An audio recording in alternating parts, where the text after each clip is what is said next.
A melhor forma de aprender a fazer um jogo é, na realidade, fazer o jogo. Mesmo que seja só copiar estes vídeos, o primeiro passo é habituar-nos à sintaxe do código, perceber onde colocar os scripts, entender como montar as cenas, etc. A cópia é uma excelente ferramenta para tornar tudo isso menos estranho e mais natural. Até ao final desta série vamos construir um jogo do zero. Os vídeos não só apresentam a solução, como também explicam o porquê das opções escolhidas. Vamos começar por relembrar a estrutura do jogo. Estamos a construir um shoot 'em up clássico onde o jogador, que voa de baixo para cima, tem que aniquilar os inimigos que voam de cima para baixo. No final de cada nível haverá um inimigo mais forte e difícil de derrotar, o boss. Vamos também adicionar minas explosivas e power-ups para tornar a ação mais desafiadora. No Godot, os tamanhos e velocidades baseiam-se numa unidade chamada px. Poderíamos associar este px a pixels, mas não é bem assim. A combinação de configurações pode ser pouco intuitiva e complexa. Em Project Settings, no separador Display Window, encontramos configurações que afetam a forma como a imagem é renderizada no ecrã e como a câmera é representada no editor. Devemos também ter a opção Advanced Settings ativada. Dado o cariz introdutório desta série, não vou aprofundar todas as possibilidades destes valores. No entanto, é importante entender que algumas configurações definidas aqui vão influenciar todo o jogo. Por isso, devem ser escolhidas com cuidado no início para evitar correções nos scripts mais tarde. Os pontos mais importantes relacionam-se com a forma como o Godot vai tratar o tamanho da imagem. O que desenhamos no editor tem que ser adaptado para diferentes tamanhos de ecrã, garantindo que a experiência do jogador seja consistente. Se um jogador tem um ecrã 4K ou outro tem um Full HD, ambos devem ter os elementos do jogo nas mesmas posições e à mesma escala. Outro desafio é a proporção do ecrã. Um ecrã 4K ou Full HD tem uma proporção de 16:9, mas existem outros formatos que mostram mais ou menos conteúdo lateralmente. Devemos considerar isso ao desenhar os mapas e a interface. Dito isto, os valores que devemos ajustar são Viewport Width, Viewport Height, Mode, Window Override e as configurações de Stretch. Por defeito, px será tratado como pixel.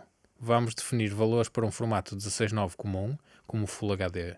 Assim, a largura será 1920 e a altura será 1080. Se fecharmos o painel de configurações, desligarmos e voltarmos a ligar a câmera, o retângulo magenta atualizará para representar um novo tamanho. A escala dos elementos influenciará a forma como estes são representados em relação a este retângulo, mas a velocidade não será afetada. Aqui temos duas opções: manter a câmera a 100% e ajustar a escala de todos os elementos para que caibam na imagem como pretendemos, ou manter todos os elementos à escala 1:1 e fazer zoom na câmera. Como já temos todos os elementos desenhados no tamanho correto entre eles, vamos optar pelo zoom na câmera. No entanto, isso implica ajustar ou reajustar velocidades mais tarde.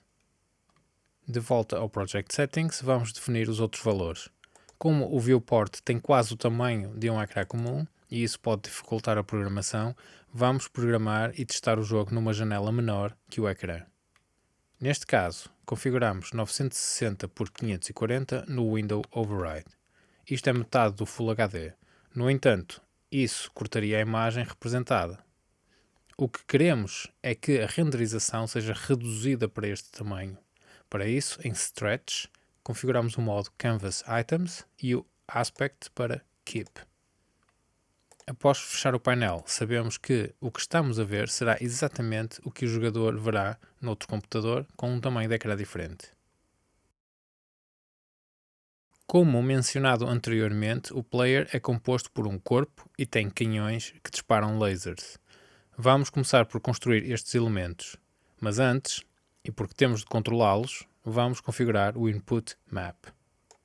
Em Project Settings, no separador Input Map, podemos criar ações e associar diferentes controlos para cada uma delas. Por exemplo, o Godot já tem uma lista extensa de ações prontas a usar. Se chamarmos UI Accept no nosso script, estamos à espera que o jogador pressione espaço, return ou enter. Como cada jogo é único, vamos programar as nossas ações. Vamos esconder as ações pré-definidas para ver melhor o que estamos a adicionar. Em Add New Action, escrevemos Move Left e pressionamos Add ou carregamos em Enter para adicionar. Ao lado da ação, temos um sinal de mais, que nos permite adicionar teclas ou outros comandos que acionarão a ação. Para mover para a esquerda, podemos adicionar a tecla A e também a seta esquerda.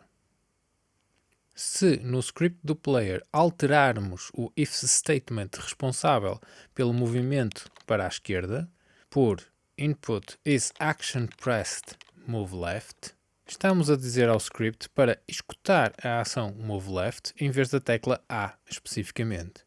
Assim podemos associar o movimento a qualquer tecla sem ter que alterar o script. Isto também nos permite ter um eventual painel de configuração no jogo onde o jogador escolhe as suas próprias teclas, algo que seria completamente impossível se as teclas estivessem definidas diretamente no script. Ainda há mais uma vantagem. O Action System também pode detectar quando o jogador pressiona a tecla, mantém a tecla pressionada e quando solta a tecla, usando os métodos input is action just pressed, is action pressed e is action just released. Se alterarmos o script para usar o input map com move left, move right, move up e move down, veremos que agora podemos controlar a nave com as teclas WASD e também com as setas.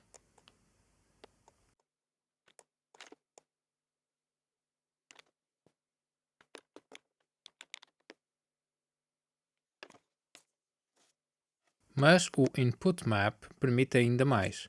Podemos também associar os eixos de um joystick para obter um controle analógico. Isto significa que a velocidade do movimento dependerá de quão inclinado está o joystick. Adicionar os eixos ao Input Map é semelhante às teclas, mas a forma como os implementamos no script é diferente. O eixo do joystick tem o valor 0 quando está ao centro e o valor -1 ou 1 dependendo da direção. Se for inclinado apenas até meio, o valor será 0,5, permitindo aumentar e diminuir gradualmente a velocidade. No script temos a seguinte estrutura. Criamos um vector para o movimento com o valor 0, alteramos o valor x e y de acordo com as teclas, adicionamos o valor à posição. Quando usamos eixos analógicos, podemos simplesmente colocar o valor do eixo diretamente no vetor e adicionar à posição. Isto é possível porque temos o valor 0 quando não pressionamos nenhuma tecla ou joystick e por isso a posição incrementará 0, ou seja, permanecerá parada. Para obter um valor entre -1 e 1 a partir de duas ações, devemos subtrair a negativa à positiva. Assim, onde colocamos o vetor 0, na realidade, introduzimos os valores dos eixos. Num vector 2, podemos introduzir dois números float nos argumentos. O primeiro será o valor relativo ao eixo x e o segundo ao eixo y. Por exemplo, em x, colocamos input get action strength move right, que fornece um valor entre 0 e 1 para o eixo x à direita. No entanto, se inclinarmos o joystick para a esquerda, não vamos alterar este vetor. Para isso, temos que subtrair o input get action strength move left, que fornece um valor entre -1 e 0. Resumindo, se o joystick estiver ao centro, move right e move left serão 0 e 0 menos 0 resulta em 0. Com 0 no eixo do vetor, não haverá movimento. Se o joystick for inclinado para a esquerda, move right continuará a 0, mas move left irá até -1. Ora, 0 menos -1 resultará em -1. O vetor terá um valor -1 e o movimento será para a esquerda. Como já deves ter imaginado, se move right for 1 e move left for 0, o resultado será positivo e o movimento será para a direita. O mesmo se aplica ao eixo y. Só não nos podemos esquecer que, no Godot, valores negativos representam o movimento para cima e valores positivos representam o movimento para baixo. Portanto, a subtração fica input get action strength move down menos input get action strength move up, porque move down é positivo. No Vector 2, os eixos x e y são separados por uma vírgula. Neste caso, vou organizar o código em várias linhas para facilitar a leitura. Lembra-te que espaços e novas linhas não afetam o resultado, desde que os comandos estejam na ordem correta, que tenham todos os caracteres e que a declaração seja fechada no final com um ponto e vírgula. Portanto, movement é igual a um novo vetor com lado direito menos lado esquerdo em x, vírgula, baixo menos cima em y. Quando adicionamos o movement à posição, multiplicamos por speed, a nossa variável, e por float, delta, a duração do frame. Assim, speed vezes delta será em pixels por segundo. No entanto, não devemos esquecer que a câmera tem um valor de zoom que não é 100% e isso altera a percepção do pixel e, consequentemente, a velocidade. Entretanto, há aqui uma questão. O Vector 2 não é um float. Como é que é possível multiplicar por um float? Neste caso, o compilador entende que queremos alterar tanto o eixo x quanto o y e multiplica ambos pelo valor de speed, poupando-nos o trabalho de descompactar o vetor e voltar a compactar no final. O método getActionStrength também funciona com teclas. Se não pressionarmos nenhuma tecla, o valor será 0 e -1 ou 1, dependendo da direção. No entanto, não teremos a funcionalidade analógica. A resposta será sempre como se tivéssemos o joystick no máximo. Outro detalhe que queria referir é a forma como estamos a adicionar movement à posição. Temos position igual a position mais movement. Há uma forma de simplificar este comando. Se escrevermos position mais igual a movement, o compilador realizará a mesma operação que o anterior, poupando-nos de escrever a instrução completa. Na realidade, é só uma forma resumida e são as duas equivalentes.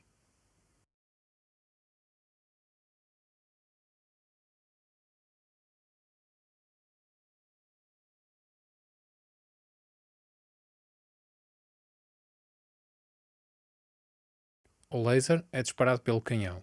Para isso, temos que abordar várias questões. Primeiro, precisamos de uma ação para disparar. Podemos chamá-la Fire Cannon e adicionar as teclas desejadas. Neste caso, o Control, o espaço e um dos botões do Gamepad. Agora criamos uma nova cena baseada em Node 2D, à qual chamamos Player Laser, e guardamos na pasta dos Elements com o mesmo nome. Aqui precisamos de mostrar o laser e para isso usamos um sprite 2D com a imagem All Sprites. Editamos uma região e contornamos todos os lasers sem deixar margem. Em Animation, no Inspector do Sprite 2D, configuramos 4 frames horizontais. Isto indicará ao Animator Player que a imagem tem 4 frames de uma animação dispostos lado a lado. No Sprite 2D, adicionamos um Animator Player, que é o componente que nos permite criar e reproduzir as animações. No painel Animation, na parte inferior da tela, selecionamos Animation, New, podemos nomeá-la Laser Flying, pressionamos Add Track e escolhemos Properties. O Animation Player não realiza apenas animações com imagem, qualquer parâmetro pode ser animado. Escolhemos um node que tem o parâmetro que queremos animar, neste caso o Sprite 2D, e qual o parâmetro específico, neste caso o frame. Por defeito, a animação tem 1 segundo, mas esse valor pode ser alterado. O que queremos fazer é adicionar todos os frames à pista pela ordem que queremos na animação. Com o cursor em 0 e com o Sprite 2D selecionado, na árvore de Nodes, escolhemos o frame 0 e pressionamos o botão de Keyframe. Automaticamente, o cursor avança o tempo de um frame e o parâmetro frame também avança um valor. Só temos que pressionar novamente o keyframe e adicionar o frame seguinte e assim por diante até chegarmos ao frame 3. Para que o loop da animação funcione corretamente, temos que limitar a duração geral da animação.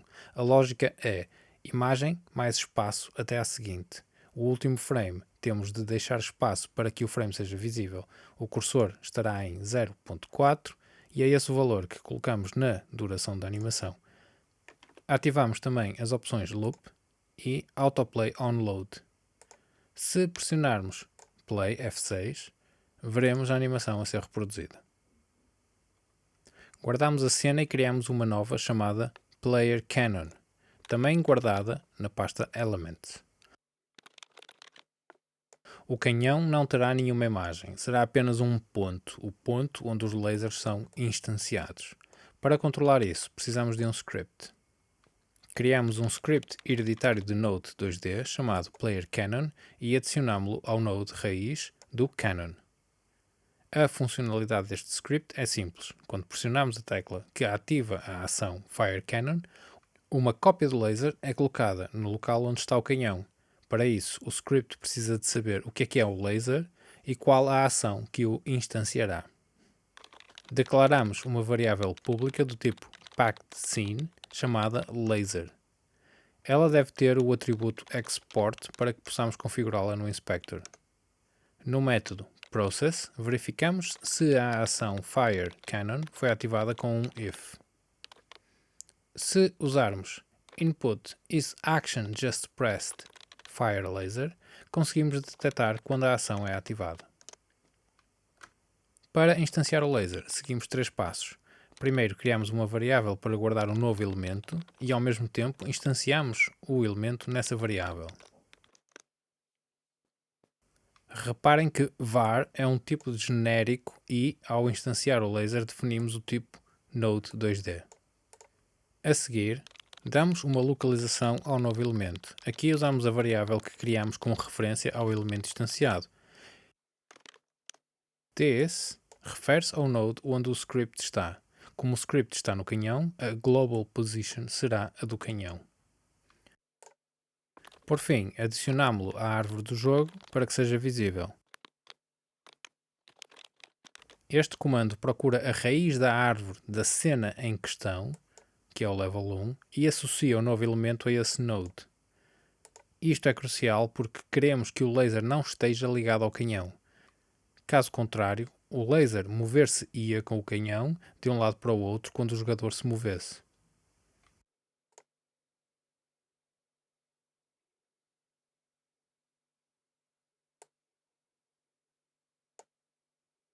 Depois de guardar, voltamos à cena Player.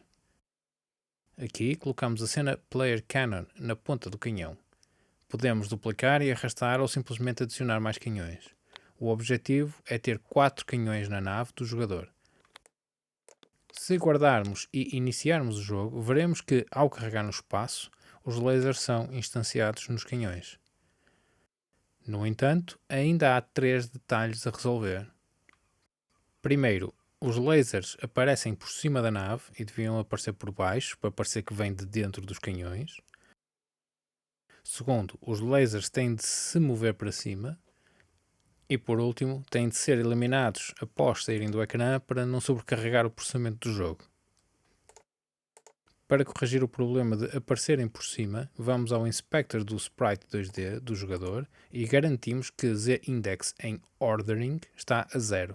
Quanto maior for o número, mais à frente aparece o layer, e quanto menor, mais para o background é enviado.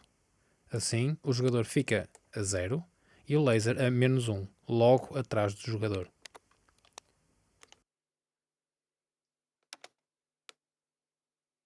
Para resolver os outros problemas, precisamos de um script para controlar o movimento do laser. Criamos então um novo script baseado em Node 2D, chamado Player Laser, e adicionámo-lo ao node raiz do laser.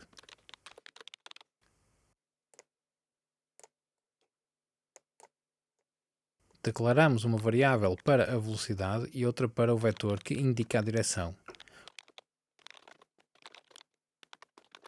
Como y é -1, a direção é para cima. Depois, tal como fizemos para o jogador, adicionamos movimento à posição, sem esquecer de multiplicar pela velocidade e pelo tempo do frame. Se voltarmos ao Godot e testarmos, veremos os lasers a subir. O último passo é eliminar os lasers quando saem do ecrã.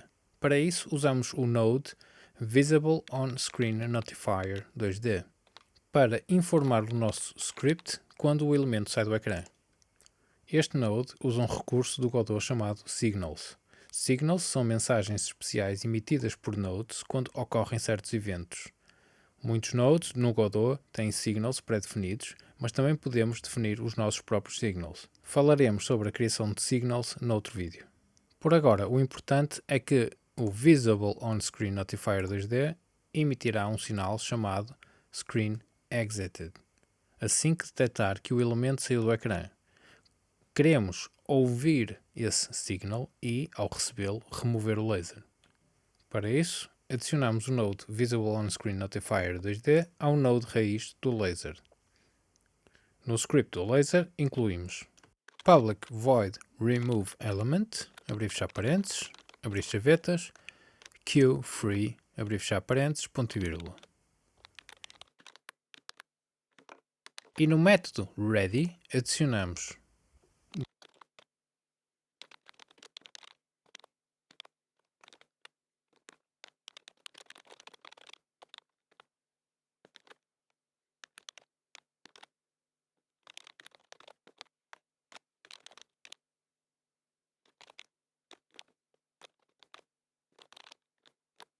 o método getNode, procura um node do tipo Visible On-Screen Notifier 2D com o nome Visible On-Screen Notifier 2D.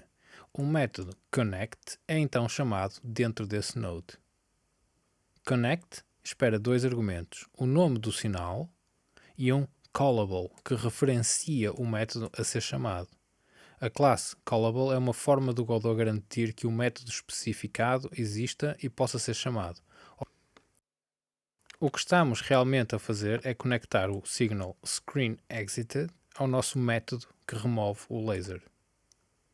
No Godot, selecionando Visible On-Screen Notifier 2D, podemos definir a área que vai ser usada para detectar a saída do ecrã.